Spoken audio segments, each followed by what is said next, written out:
There, whoa. I always have the camera in the wrong spot by the time I hit the button.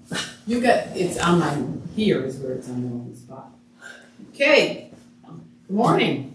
Good morning. We are on lesson 13, the last lesson of the life of faith in the spring session. And we're once again at Sabbath. We're going to be talking about celebrating the Sabbath.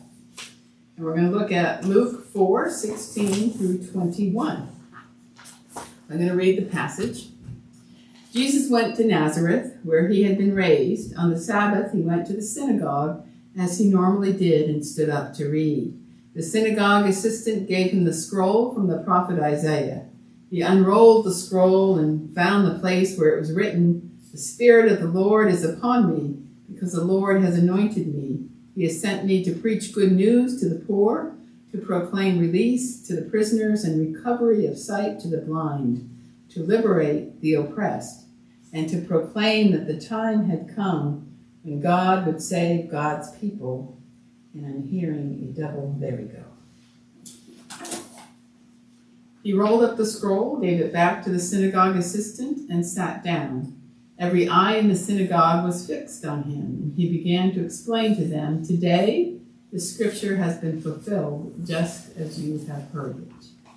So the key verse is, "The Spirit of the Lord is upon me, because the Lord has anointed me. He has sent me to preach good news to the poor, to proclaim release to the prisoners and recovery of sight to the blind, to liberate the oppressed, and to proclaim the year of the Lord's favor."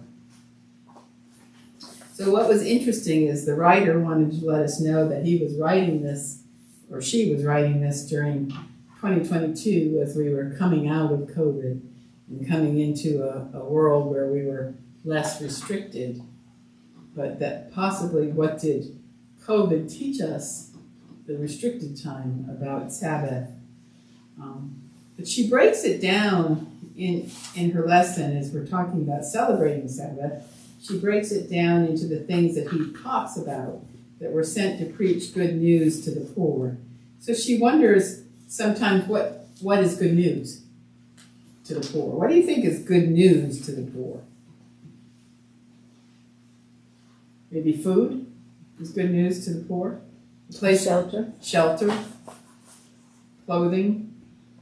And then she asks, what good news do you need to hear that is a challenge to your current life? So she's seeing good news also as a challenge. So what is the good news that would be a challenge to your current life?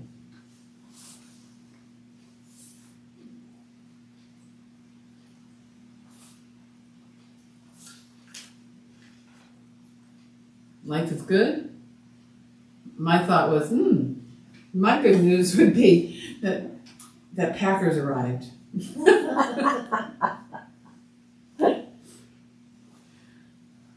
But to think about the things that have troubled us, that cause us to be in despair. I think for the past few weeks we've been almost under that cloud of, are they or are they not going to extend the debt ceiling? Are we or are we not going to get our Social Security checks? And to think about good news to the poor, a lot of the poor are on Medicaid, on some sort of Social Security benefit, and that kind of cloud hanging over them. And then this morning the news is possibility that they have come to a decision. But good news for me would be when finances aren't the thing that drive our happiness or drive our lives. That there are other things that make life good. So recovery of sight is the next thing. And I thought about Richard and others who had their surgeries on their eyes. Right. I will not believe it, how much difference it makes. I was reading the Chocolate Cattle Channel with no glasses. Yeah. What does it mean to recover our sight? Oh, yeah.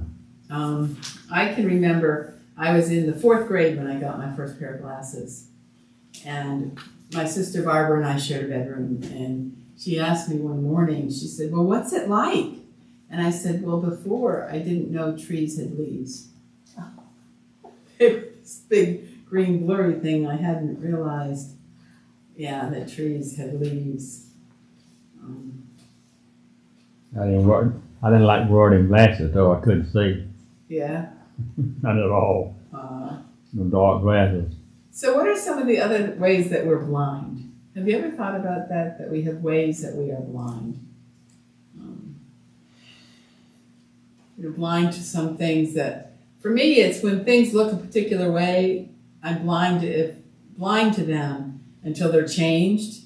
So someone could say, look at all the dirt on your window, and I'm going, I didn't know it was dirty. Because it's just the way it's been. And sometimes I think that's kind of a blindness for us when we do everything the same way all the time.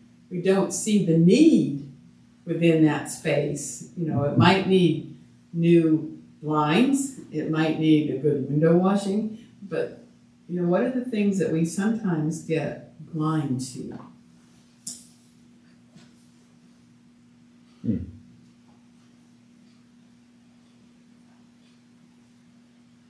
No answers. Okay, liberate the oppressed. I was once blind and now I see, was John Newton's Amazing Grace song about the enslavement. And so what adjustments do we need to make in our lives in order to experience liberation and allow others to experience liberation too? This is, I come to liberate the oppressed. What do you think oppresses us? Does anything oppress us?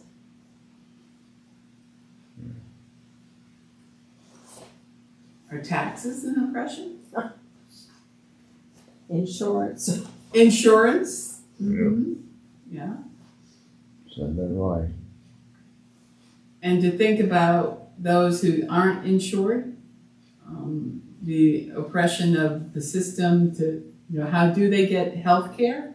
And sometimes we make the claim, well, they can just go in the emergency room and get health care. But not always. Not always.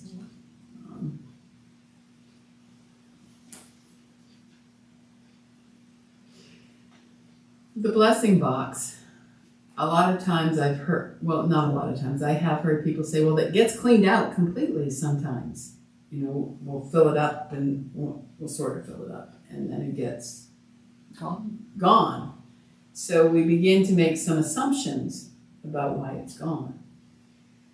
When we can't really make those assumptions because we don't really know what the need is, we don't know what's happening in their life, what they need to be liberated from, that they need whatever they can find at a blessing box, except they don't want to find black beans. Yeah. Black beans just sit there. But anyway. And then he says, in his passage is the year of the Lord's, and proclaim the year of the Lord's favor. So there was a 7-year cycle, and those of you who have farmed may understand the 7-year cycle, that for 6 years you work the land, and the 7th year you leave it fallow, so that it can recover from the work it's done for those first 6 years. The year of the Lord's favor that Jesus was talking about was the Jubilee year, which was year 50. So that at year 50, everybody who had been enslaved would be freed. Everyone could return to their original land, that the things that had caused them to be in a place of oppression would be released. And can you think of how wonderful it would be to have a year of Jubilee? That everything, all of our debt is canceled, all of our, we're returned to the things that were originally ours. I always think these days, where we have traded land so much, would we know where we're supposed to go back to? Would there be anything to go back to? And the reality is they have never had a Jubilee year. They have proclaimed the Jubilee year, but it never really happened.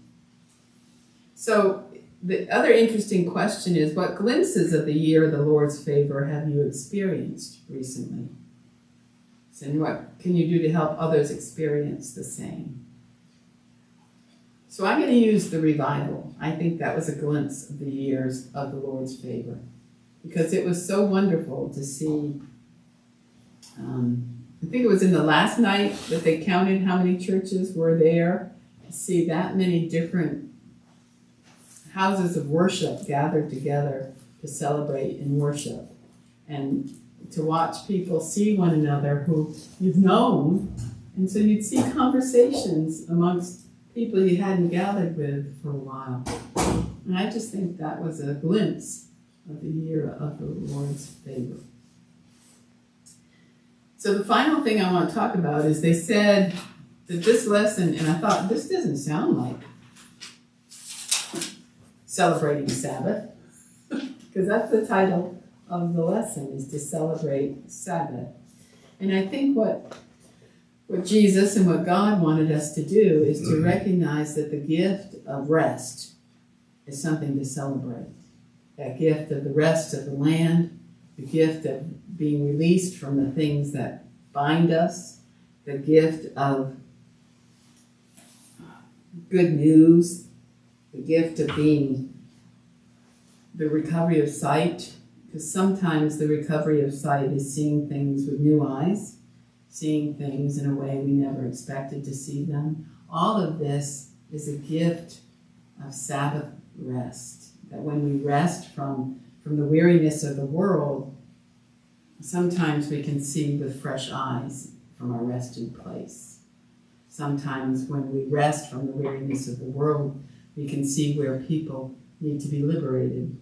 When we rest from the weariness of the world, we can proclaim the goodness of rest. Think about a good night's sleep. How does that feel?